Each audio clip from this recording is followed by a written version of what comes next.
perrisponds.com, and just an update on the Ramsden bell house job. We haven't done a video for a while, so there's been quite a bit of progress. So we finished all the rocks all the way around the pond now, and we've got to trim all this eventually once it's filled up, and put some earth and grass seed all down there, so that's all going to look a lot better than what it is. We put the last stone in down there. We supported the we managed to get the liner underneath, and we supported the put a layer of liner to stop it puncturing, or just a added protection. And then we levelled the decking to make sure it was right, and then we built these like concrete pillars around it as legs.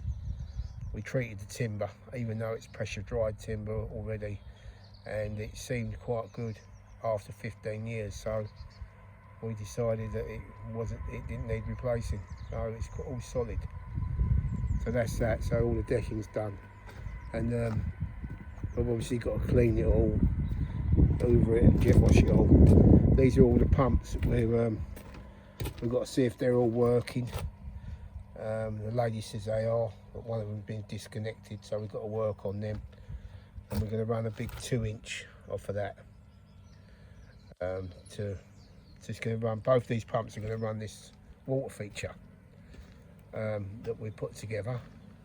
It isn't quite finished yet, but we've been working on it for, put a concrete base in there that wasn't in there originally, so there's no fear of movement and it all sinking. And we've lined it on the outside, so all that's going to have to be cut once we know what's going on. So you always put a liner underneath a water feature or a waterfall when you're building it.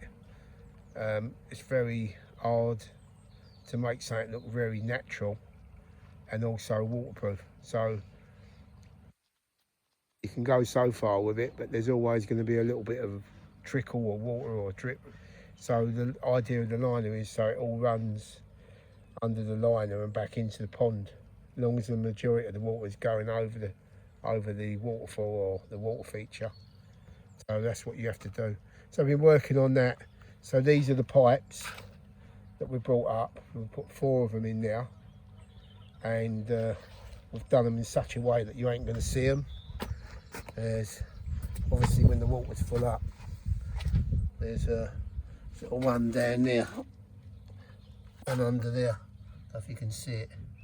So they're all going to point down, so you're not going to actually see ugly pipes. And what we're going to do there, we're going to seal these rocks. Once we know what's going on with the water feature, what we're going to do is going to roll the liner up and cut it and put a fillet all the way around it, so it's not going to drop the liner and the water's not going to escape.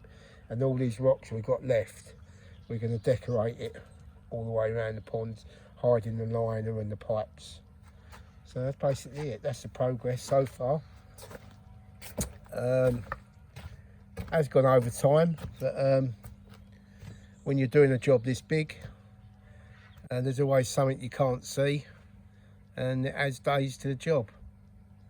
But it's a shame really, because all our other work is backing up, so we're actually pulling off it. We're waiting for it to fill up. It's filling up now, because we had all the rocks and everything in here, and he's working along here, so we couldn't fill it up. We put a drop of water in it. So that's what we're doing. We're back here on Sunday. Still a bit of work we've got to do around the edge. You've got to trim it up. Might even have to pump some out of it, because we've got to cut the line around there. Around there, look, where it's joining, where we protected it. We've got a liner running around, so we're going to have to trim it all the way up around there. So who knows? So I might have to re-drain it out, but I didn't think of that once they started filling it up. But never mind, it can always be pumped out again, it's not a problem. We'll see how we go. We're going to take a few days anyway. So that's the update of the job so far. Okay. Thanks for listening.